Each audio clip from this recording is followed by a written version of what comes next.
But let me start that overworld. We had some technical difficulties. We're going to be talking about how having a retail job will craft you into a better and humbling person for the long run. And Blue and I have definitely had retails and sales and pretty much non-super corporate America office jobs in our past, and we've learned a very lot from it. I remember I actually worked at, and Blue, you probably didn't know this, I actually worked at Kroger for like 2.5 years. And, what? I worked at Publix. Yeah, man, those are some good times, man. I think I was probably 17 years old, I want to say. But no, it was definitely like a good experience to get into that workforce, because eventually you start to get older and eventually you start to want stuff. So, but anyway, I think it's just a really good spot to start at, because you can kind of, I guess it kind of teaches you about people as well. It kind of teaches you about different types of people and how they act and behave, especially around like store associates. And it, eventually it just gives you that whole different perspective. For example, when you, he's in the house. Yeah, boy. Hey, Black. Until he gets his microphone. Hey, Black. Alright, but whatever. But no, it definitely taught me a thing or two, and I'm definitely a better person because of it. Because a lot of people, if you've never had a retail job before, they treat you like objects, bro. It's not even funny.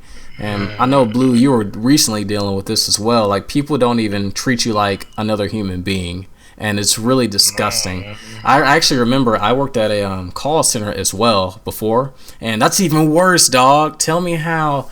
Like, for example, I'll just name it was just a call center. I'll just leave it at that. But people would call you just because they were on the other line and whatnot. They thought that they had the right to just talk to you any kind of way they wanted. And it was so demoralizing, and you couldn't do anything about it. So you were just stressed the whole time and whatnot. Unless you figured out how to, deal with the stress and the anger and the rage. If you have anger management, definitely do not get a job like that ever, or you will lose it. You will curse somebody out, whatever the case may be. Honestly, still surprised that Patrick still has his job. Yeah, definitely. He's been, how long has he been there? He's been there for a minute, right? At the McDonald's that he's at right now, he's been there for like, let's see, 2-3 years, I think so. Probably 2 years. 2.5, 3 years. But he's been with McDonald's since before I even knew him. For a mad minute, like when he started college or whatever. I think it was even before then, when he was in high school. Back over there, wherever he lived at. He used to work at McDonald's as well, so he's been there for a minute. But somehow he manages. I guess it's that chef in him or something.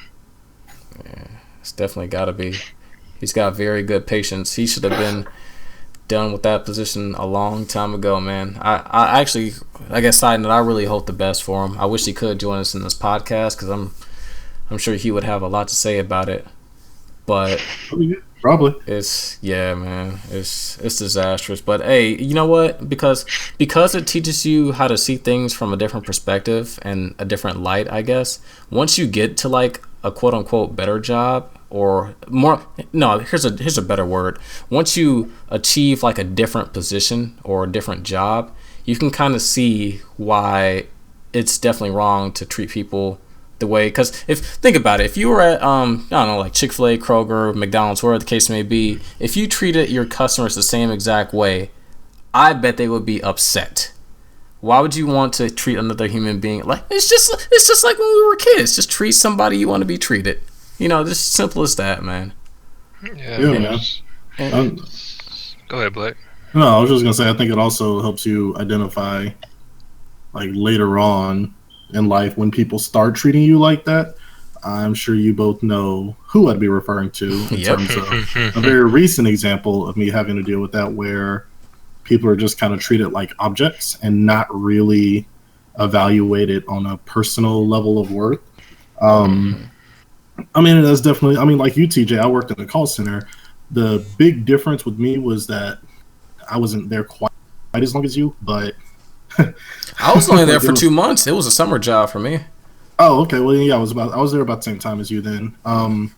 But yeah, so like I was in a call center. It was for a pretty large company, and we were doing international, basically order filling. But it was like all at once. They opened up the order, so every store in the country like tries to call in and wants to get their stuff in as soon as possible.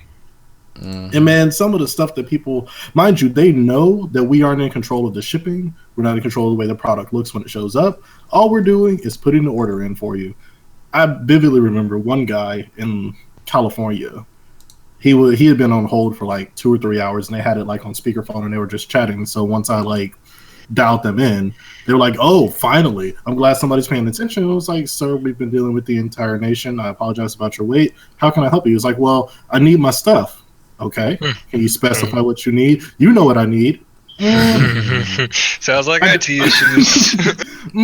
I really don't, sir. Could you please be specific? He was like, well, just pull up my account like you're supposed to and get the stuff out. So I did. I pulled up his account. I filled in the order. And like side note, a little bit of bragging of myself. I was like the fastest person there. Like they used me as a demonstration once to be like, okay, Joey gets his stuff done kind of quickly. Let's see what he does.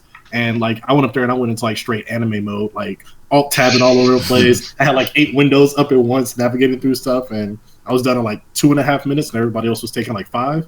And my boss, she was like she pulled me aside. She was like, "Can you show me how you did that?" And I was like, "Yeah, sure, I got you."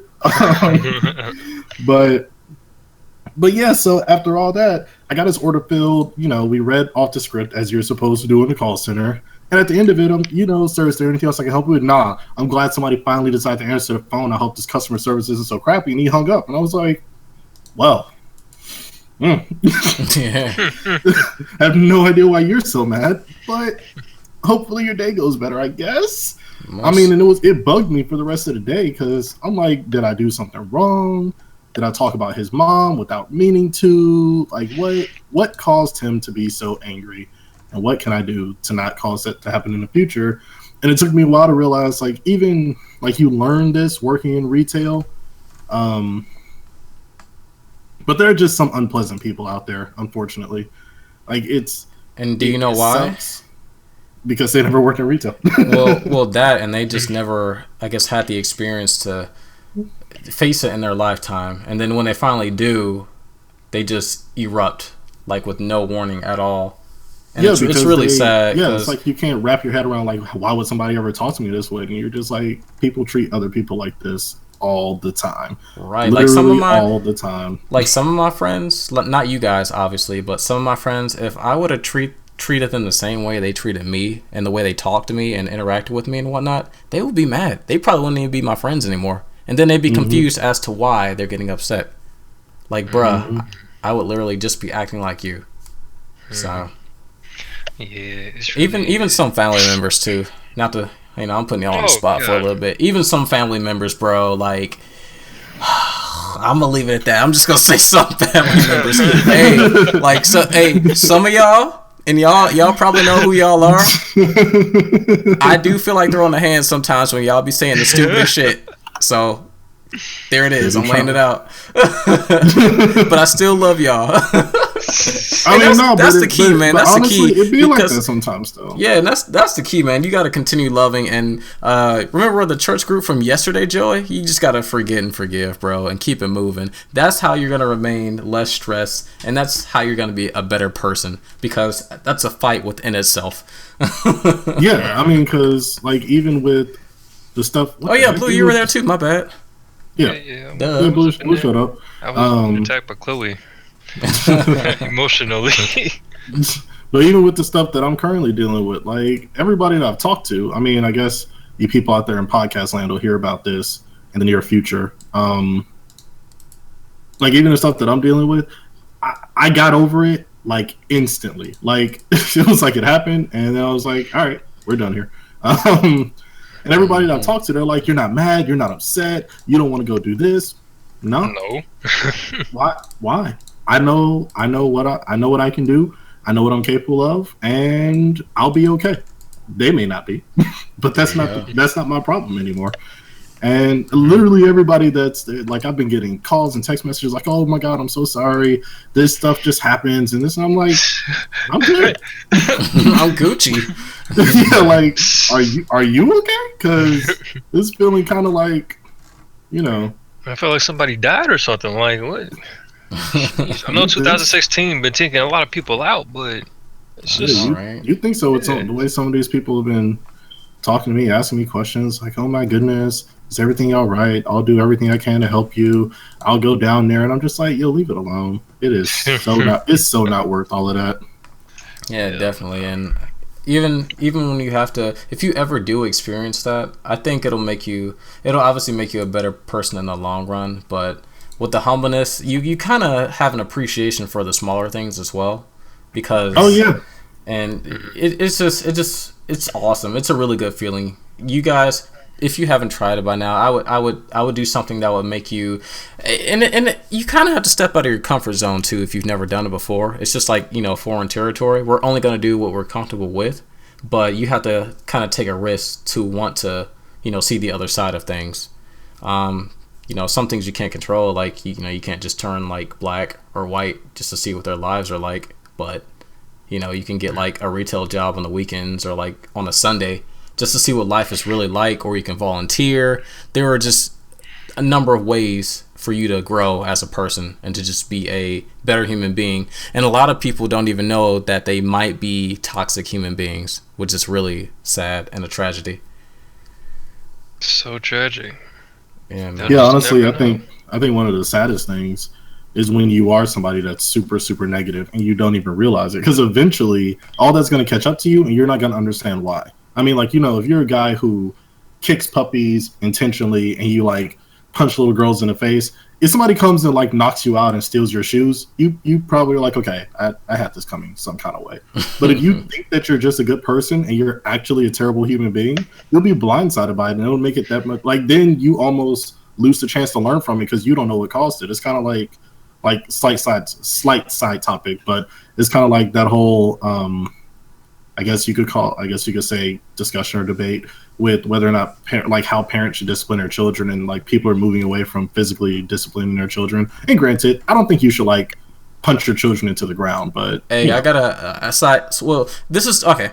Just disclaimer, I guess, a super late disclaimer. This is actually gonna be related to a lot of side topics. And on that note, Joey, I'm gonna find a meme explaining just that right now.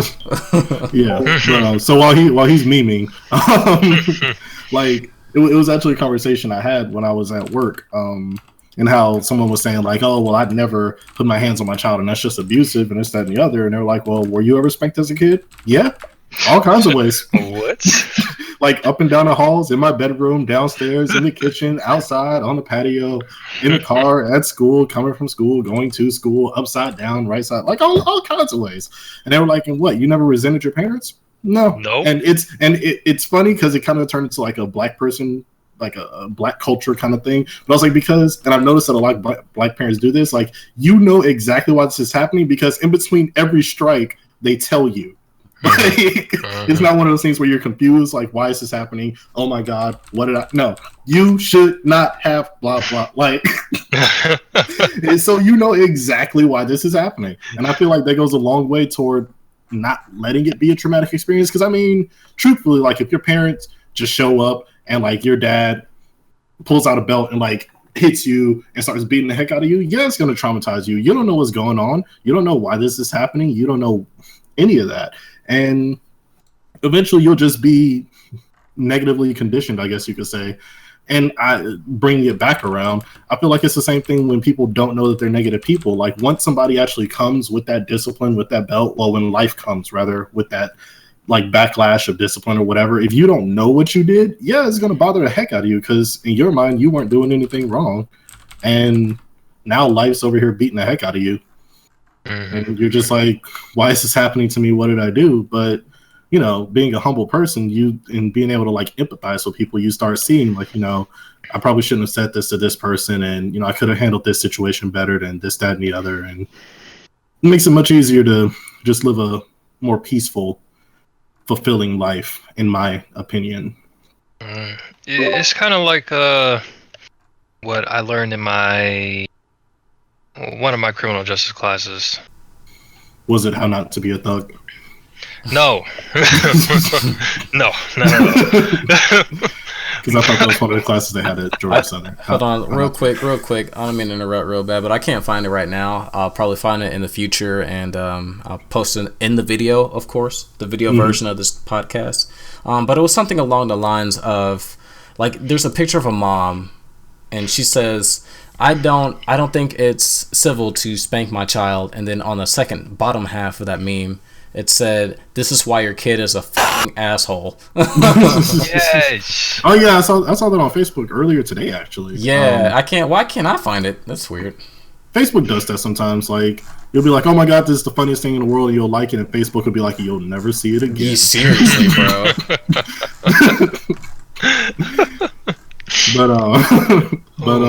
But yeah, and I mean, like, not saying that the only way to get good results out of a child, and by extension out of a person, is for life to beat them up, or your parent to beat them up. But like, real talk, sometimes you gotta catch a little bit of that damage so that you can realize it's kind of like a fighting game. Some people require disciplinary action. No, like that's the truth. Like, there are some people who are just hard headed and they just don't understand. You have to get hit. Yeah, that's what I was telling a coworker of mine. Like I was telling Blue, like I feel like you just have to do it. And she was like, "So when you have kids, you'll discipline them?" Yeah, I would imagine so. I mean, unless they're perfect kids, and even then, in accordance with like being parents, the fact that you're not doing something wrong means you did something wrong and you're hiding it. So I'm gonna do it anyway. Like just to be on the safe side. Yeah, like one of those. I'm gonna give you this whooping for whatever you did and you didn't tell me. Oh man. Well, what were you saying, Blue? I didn't mean to cut you off, bro. I was saying that it's I forget what it was, but it was like some principles or some guys